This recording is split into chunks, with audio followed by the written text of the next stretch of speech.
Hello viewers, welcome once again to this channel, Mwai's channel. It is a channel, as we have seen from my previous videos, that focuses upon who we are as spiritual beings in what we regard as metaphysics. So it is a metaphysical channel, but metaphysics simply implies the science of mind, the science of abstract reality, the science of that which is not seen. Now, in my last video, I discussed about the origin of this modern metaphysics, and I also pointed out that I regard Paul from the Bible, or Saint Paul, to be the father of modern metaphysics, and that the originator of proper metaphysics was Jesus Christ. And therefore we will pick up from there, and what I would like us to do is to progress in the understanding of this doctrine as Paul brought it. Now, one of the things about the doctrine that Jesus had brought was that it was very difficult to a point where his disciples appeared not to comprehend it, up to a point he was asking them, have you not comprehended? Don't you understand? Have you not understood? And then we see him after his ascension, as the story goes in the Bible, coming back in the spirit and giving this doctrine to Paul. And as we saw in my last video, Paul was one of the most educated people in Rome, yet he was taken, or rather we are told that he was taken in the wilderness, or into the wilderness, and specifically to the Arabian deserts for a period of 3 years, where he received this doctrine from the Holy Spirit. And when he came back, we also see from the second book of Peter, or Second Peter in the Bible, Paul approaching Peter and Luke, who was a physician, and trying to give them this gospel, or this doctrine as he had received it. We also see the challenges that he faced in the book of Romans, whilst he's trying to practice the new doctrine that he had received, to a point where the desires of the body are at loggerheads with the desires of the mind, in that the things that he says that he want to do, he find himself not doing, and the things that he do not want to do, those then he find himself, the things that he doesn't want to do, those he finds doing, the things that he does want to do, those he finds he's not able to do. And we all know, even from a Christian perspective, even when, say, from a Christian perspective, and it's any religion, when we then commit ourselves to any specific religion, we want to do according to the faith, to the doctrine. If from a Christian point of view, we want to do according to the Bible, the things that we are asked to do in the Bible, to be righteous, to appear righteous in the face or in the light of God, to do good, to do according to the laws, to the commandments. But in many cases, we find ourselves not being able to do this, and as a result of that, we err. The reason is because there appear to be two realms of our being. One is the aspect of our spirituality, and the other one is the material aspect of our reality. And as Paul says in the book of Romans, the two appears to be at loggerheads, in that the law that serves the members of the body wages war against the law of the spirit. So, again, in going deeper into this, we see Paul now comprehend this doctrine even more, to a point where he's again advising us to focus our mind on higher things. And if I can just expound a bit on that, to focus our mind on higher things, in my understanding, implies to meditate upon the things of God, the things that are spiritual, to meditate or to focus upon our spirituality. philosophy. It is focusing upon mind. It is meditating.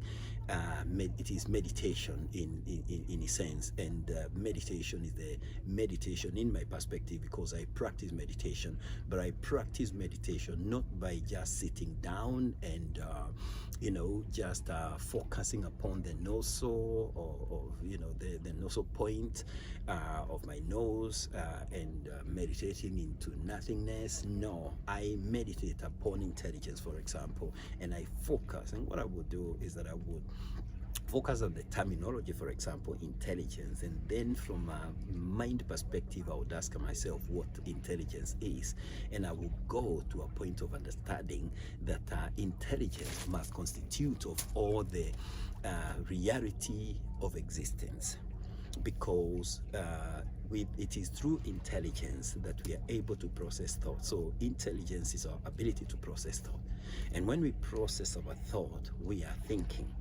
And when we are thinking, then we are able to say, I think, therefore I am. So it is on the basis of my ability to process thought that I know that I exist, that I can say I exist. And this aspect of existence is again in a sense my ability of my consciousness to be conscious of my surroundings, to be conscious of my own being, which is again prompted by thought, the ability to think. It is my ability to think that I know that I exist, that I know that I am surrounded by a beach, for example, that I can see the skies, and that those are the skies, those are clouds that are forming, these are stones, these are pebbles, and all the things that surrounds me. So that is what gives me the consciousness of what surrounds me. And again, the consciousness of what surrounds me is the consciousness that is brought in by that ability of processing thought. So I focus upon that aspect of my being, and therefore I can say without a shadow of a doubt that I live, I have my being. So then this is the study that we are engaged in. This is what I want us to probe deeper. So this, I believe, is the doctrine that was brought in, that was given to Paul, and as a result of that, he managed to understand that there are two laws that are in play. The law of the spirit, or the law of mind, which is the law of God, and the other law, the law that serves the members of the body. So again, from that perspective, now we find man appearing to have two perspectives of his own being, where one is spiritual and the other one is material. And so Paul, when he went out and preached the gospel, I want us to there's an area that is very important for us to understand at this perspective before we go to other deep or into greater depth on intelligence, on who we are as intelligence being, and it will surprise you, it will amaze you. But then something happened, and as I explained or touched in my last video, there was an effect on the spread of this new doctrine and the way people were embracing it and turning into Christianity that affected the then Roman rule. I also pointed out in my last video that the Roman rule had ruled the world for a period of over 400 years, even the period of Socrates. And as a result of that, anything that came, they were really they really protected their rule. They would go against anything or any country or any empire that seemed to pose a threat to their rule. And we see that in philosophy, for example, whereby the Greeks were the most educated people in the world, and any scholar from all over Europe who was worth his salt, had to travel to Greece to learn philosophy in order for his education to be worth its salt. And since the Greek or the Greeks or Greece was under the Roman rule, the Romans could not rule them as underdogs. And as a result of that, we see the Romans embracing philosophy, in order to enable them to now rule. So they adapted the philosophy that if you can't beat them, join them. They worked very hard to a point where they studied very hard on philosophy, to a point where we are saying Alexander the Great, being given a tutor in Aristotle at the age of 12 in order to be taught this philosophy. And so they managed, as a result of that, to contain the Greeks in their rule.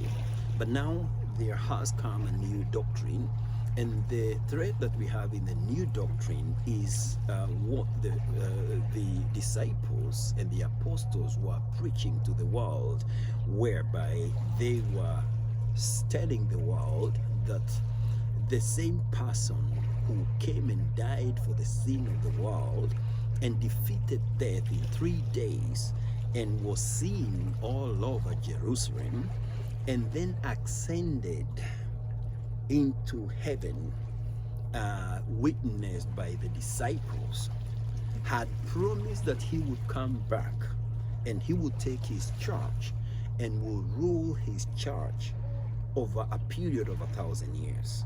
Hence the emergence of bringing into play the emergence of a new world ruler. So these obviously threatened the Roman rule on that basis, that if Jesus, whose gospel is being preached, and is not only being preached but is spreading like wildfire, and we see people would even sell, the converted would even sell their properties and bring the money to church, that the money may be shared equally into the church, which means that he also took care of the less fortunate, the poor as well. And as a result of that, there was plenty in the church, and therefore this gospel was attracting everybody from right, left, and center. And as a result of that, the Romans had to think on what to do. So they were very happy initially when the Jews wanted to persecute the disciples of Jesus, and we see them supporting that by giving an authorization to Saul to go and persecute, to go and annihilate these disciples. But then the plan backfired in the process on his journey to persecute the church, when he was again, as the story goes, when Jesus appeared to him, and he was converted. So the gospel is still spreading, and it's spreading like wildfire. And what do the Romans, the Roman Empire do? The Roman Empire decided, again, or use the same principles: if you can't beat them, join them. So they decided to join or to embrace this new doctrine. But then you can see that they are not doing this of their will accord, not because they believed in this doctrine, not because they wanted or they were happy with the spread of this doctrine or gospel, but because it threatened their rule. So they wanted to come and curb its tentacles, to curtail its tentacles as it was expanding, to make sure that they contain it and it does not affect or interfere with their empire. And we see them succeeding, because it is after their interference that they then appear to formalize this doctrine by now christening the adherents of this faith, who are initially called the people of faith, to or the people of the way. My apologies, not the people of faith, but the people of the way. So this is how the adherents of this new faith were referred to, were regarded, and they met every day. They were so strongly sort of indulged to a point where they would pray for themselves when they were sick, and they would get healed. And we also see that even in cases where they were too ill to pray for themselves, they would go to the elders of the church, and the elders of the church would pray for them. So this doctrine was doing very well. It was expanding very well. It was growing very rapidly until now this time. So the Roman comes in, they formalize it and Christian it into Christianity, and then take all the letters of the disciples and the apostles and purportedly contain them in one book called the Bible, which first book was written in Latin, and then the original letters were put at the lock and key at the archives of the Vatican in Rome by the now the new head of this religion, the Catholic Church.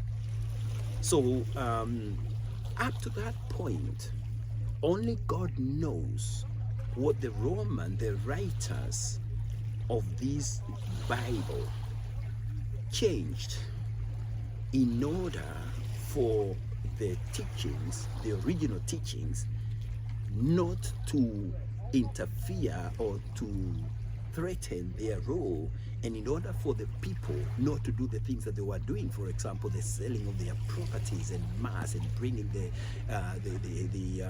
proceeds to the church in order to be distributed equally amongst the adherents.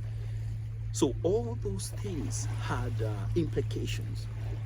So when they formalized it, they then, because initially we see that Paul would wake up every day and go in the town that he was in and go and meet with people and discuss on this new doctrine from morning until evening. And we see him doing that for several years in many parts. And this is what was happening everywhere. So it was affecting the daily activities, not only of the Roman Empire, but the way people did things. And that faith was so strong. So this had to be stopped. So they formalized it and then chose one day when they told people, you go and work and do the things that you are doing. Only come back on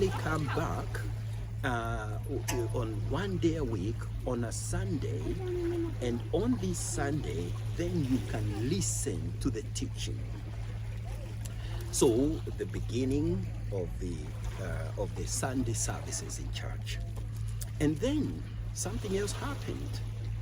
And at this point, they had succeeded in the persecution in the background of the disciples and the apostles, to a point where we see Apostle Paul being crucified upside down.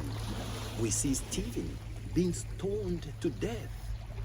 So we see the persecution that went on in the background, because the purpose of the Roman Empire was not specifically to support this religion, but to contain it and to ensure that it did not turn the people's way of thinking. People will be given it in doses, will be given this doctrine in doses at particular times on Sundays, and then other days they will continue with their day activities.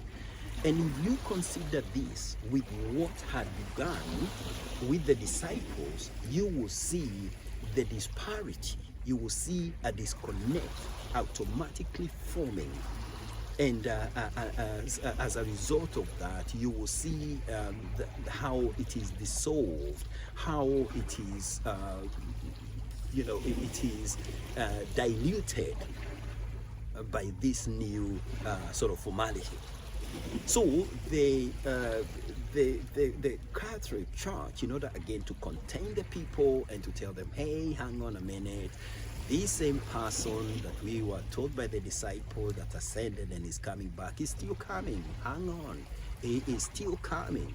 But then he has spoken to some of us and has told us that whilst he prepared for his coming back, he wants to choose one person who will serve as his representative here on earth. And hence we see the emergence of the Pope. So this is what has happened. We have now the emergence of the Pope, we have the formalization of the church, we have the first Bible.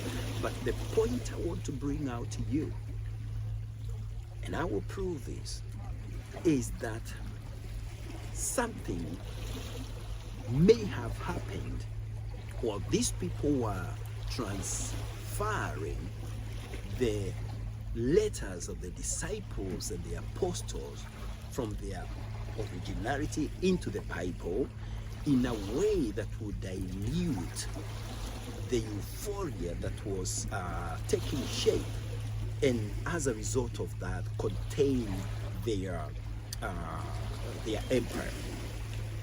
If you want to know how true that is, ask yourself.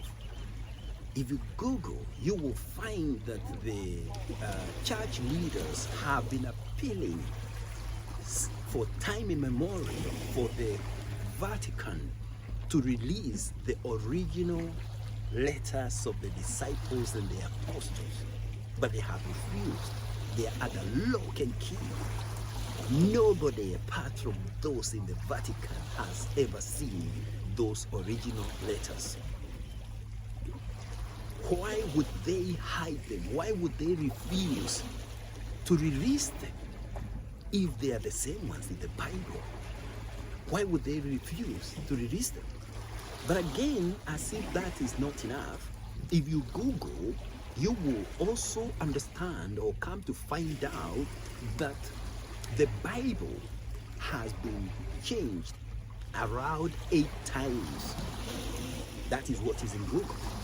And recently, in the recent years, around 20 years, we have seen around 40 verses, if I'm not wrong, which has been expugned from the Bible. And especially, sorry to say, those verses that talks on homosexuality. But it is a fact. And therefore, for those who read the Bible from the app, will find that those verses are not there, whereas the original Bible contains them. And the original Bible is becoming almost obsolete.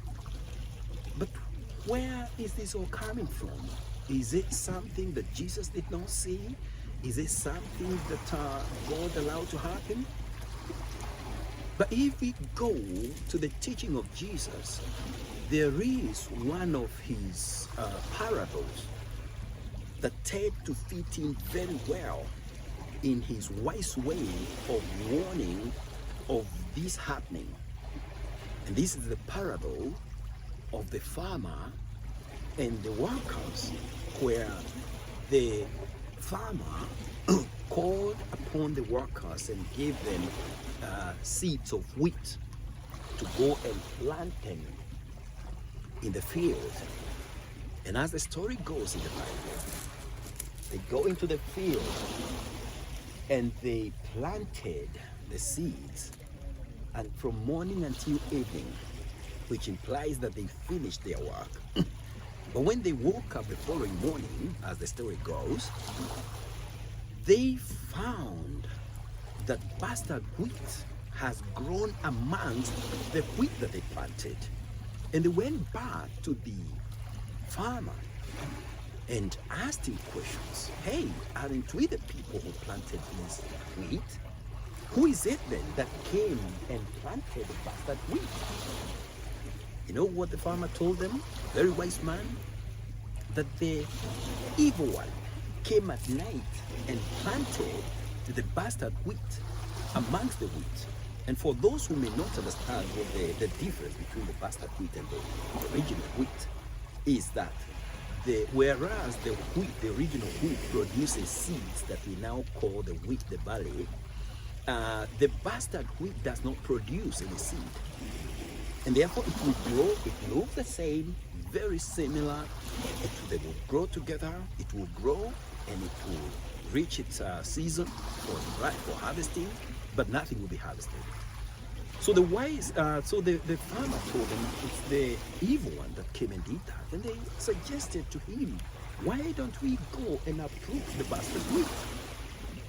And again, the farmer, a very wise man, a very wise person in this particular case, he told them, no, Asher, rest you go and uproot the good wheat. In the process of uprooting the bastard wheat, let them grow together. But during the season of harvesting, we will harvest the barley, the seed of the wheat, of the good wheat. And whatever remains, including the bastard wheat, will be cut down, will be taken, and will be burned down because its use is finished. So how does this parable relate to the possibility of what the Romans did whilst they were transferring the letters of the disciples into the Bible? The relation is that whereas the farmer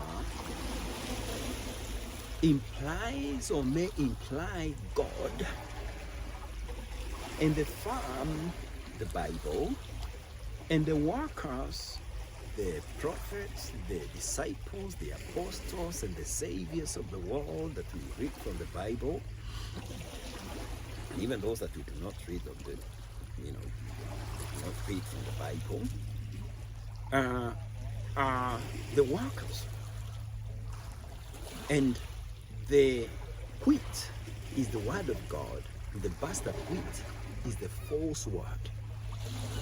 And if they are put together in the process of the Roman Empire trying to protect and prevent people from being carried away by diluting the word, putting in the bastard wheat in the proper wheat,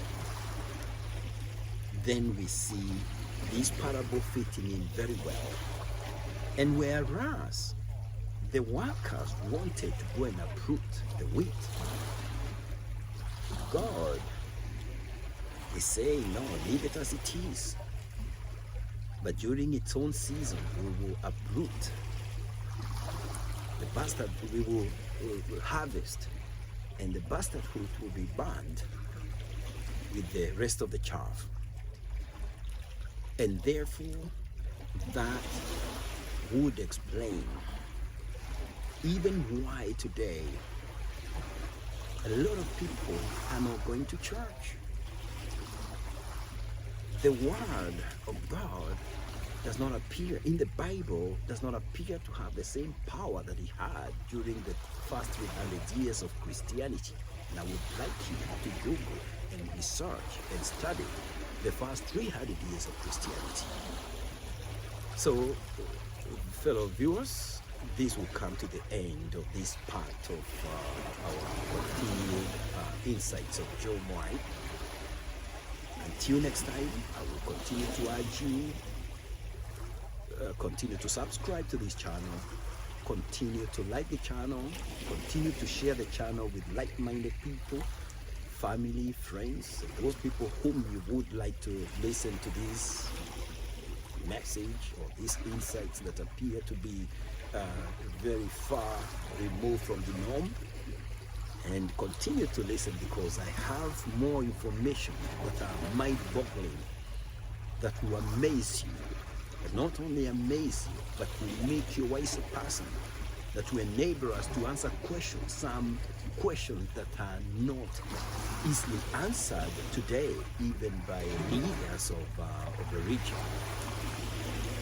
And I believe that with these insights, we shall be wiser and we shall be better. But until then, I will say adios, amigo.